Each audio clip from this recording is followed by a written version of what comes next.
While every 19-year-old with a ring light is trying to become the next Mr. Beast or build the next Uber for dogs, there's a 47-year-old guy in Ohio who just sold his boring email newsletter about industrial equipment for $89 million. No Lambos in his content. No hustling 24/7 posts. No motivational quotes over sunset photos. Just pure, unsexy, industrial-grade money printing. His Instagram has 847 followers. His last post was a blurry photo of his lunch from 3 months ago, and he just made more money than 99% of influencers will see in their lifetime combined. This is the story of how the most boring online businesses on earth are quietly building billionaires while everyone else is fighting for views on TikTok like gladiators in a digital coliseum. By the end of this video, you'll understand why chasing sexy businesses is like buying lottery tickets, while boring businesses are like owning the actual lottery machine. And I'll show you exactly 6 boring business models that are printing money right now, including one that a college dropout used to build a $40 million empire selling, wait for it, software for dentists, because apparently cavity management is more profitable than content management. Here's the thing that'll blow your mind faster than M. Night Shyamalan plot twists. While everyone's obsessed with AI startups that'll revolutionize humanity and crypto projects with names like Moon Dogecoin, the real money is in businesses so boring they make watching paint dry look like a Marvel movie. It's like everyone's trying to be Tony Stark building arc reactors and flying around in metal suits, while the real billionaires are Happy Hogan quietly managing the logistics and getting paid handsomely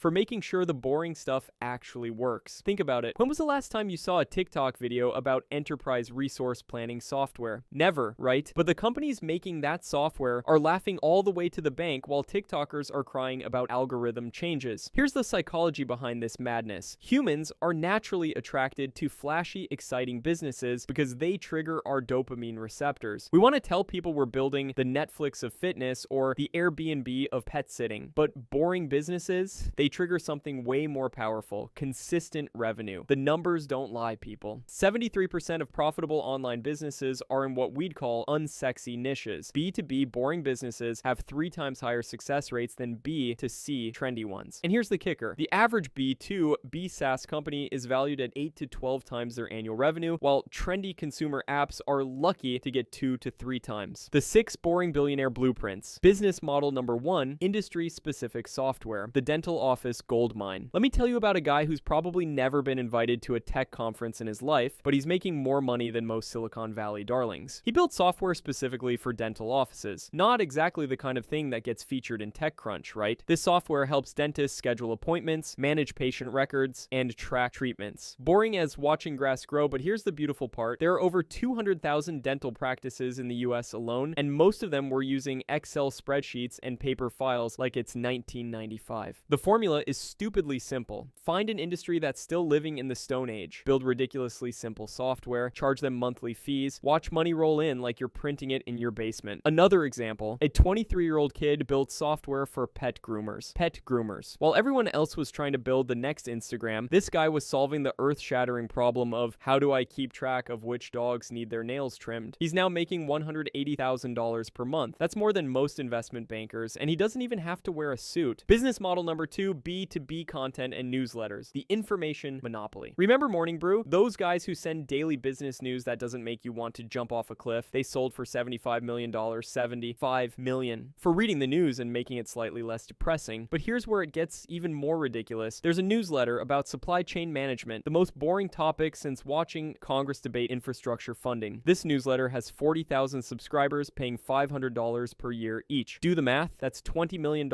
annually for summarizing how widgets get from factory A to warehouse B. The formula: pick a B2B niche that has money but terrible content. Then, start a weekly newsletter and don't try to be funny, just be useful then. Watch businesses throw money at you because you're the only person making their boring industry understandable. Business model number 3, process automation services, the efficiency empire. Zapier is worth $5 billion. 5 billion with a B. And what do?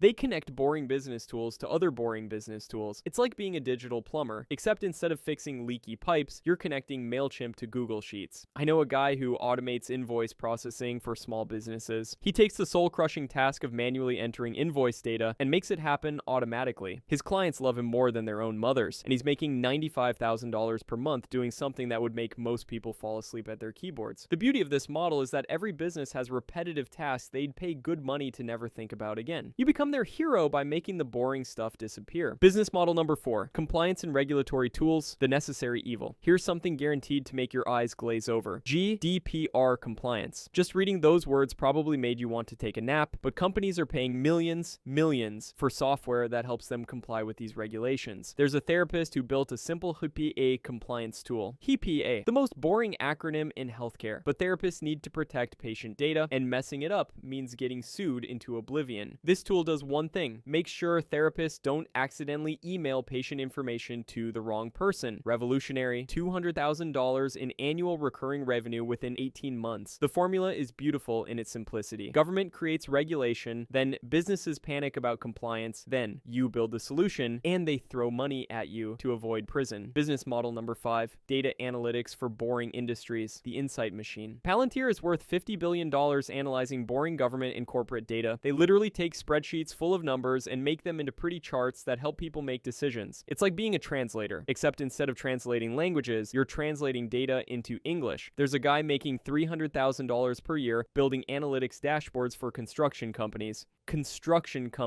He tracks things like equipment efficiency rates and concrete usage optimization. If that doesn't put you to sleep, you might actually be a robot. But construction companies eat this stuff up because it helps them save millions on equipment costs. They'll pay $25,000 annually for software that tells them their bulldozer is being underutilized on Tuesdays. Now, you're probably wondering, if these businesses are so profitable, why isn't everyone doing them? Great question. It's the same reason everyone wants to be Batman, but nobody wants to be Bruce Wayne's accountant. One gets you Instagram likes, the other gets you actual money. First, there's way less competition. While 10,000 people are trying to build the next Instagram, only about 10 are trying to build better software for accountants. It's like being the only streaming service for tax preparers instead of competing with Netflix for everyone's attention. Second, B2B customers are way more predictable than consumers. Consumers will buy your product today and forget about it tomorrow. B2B customers will pay you monthly for years because switching software is about as fun as getting a root canal. Third, boring businesses solve expensive problems. When a business process is costing a company $100,000 per year, they'll happily pay you $20,000 annually to fix it. When a consumer wants entertainment, they'll argue about paying $9.99 for Netflix. And finally, boring businesses scale through systems, not personality. You don't need to be on camera, you don't need charisma, and you don't need to worry about maintaining your brand image. You just need to solve problems and collect checks. All right, you're convinced that boring is beautiful, but how do you pick your boring gold mine? Here's the framework that actually works. Step 1. Find industries with at least 50,000 companies in the US. This ensures there's a big enough market to make serious money. Look for industries that are heavily regulated, use lots of manual processes, or are still living in the Excel Stone Age. Step 2. Validate before you build anything. Talk to 10 people in your chosen industry. Ask them about their biggest time wasters, what software they're already paying for, and what problems keep them up at night. If they're not already spending money trying to solve the problem, move on. Step 3. Start with a service, then build the software. Don't try to build the next Salesforce on day 1. Start by manually solving the problem for 5 to 10 clients, document everything you do, then build software to automate your service. It's like being a consultant who gradually becomes a software company. The beauty of this approach is that you're getting paid to learn the industry while you build your solution. It's like getting a PhD in boring business problems while your students pay your tuition. So there you have it, 6 boring business models that are quietly minting millionaires while everyone else is chasing the next viral trend. The question isn't whether these businesses work, the numbers prove they do. The question is whether you're willing to be boring enough to build them. Remember, Jeff Bezos didn't start Amazon to be cool. He started it to sell books online because he saw an opportunity, and last time I checked, he's doing all right for himself, even if he never went viral on TikTok.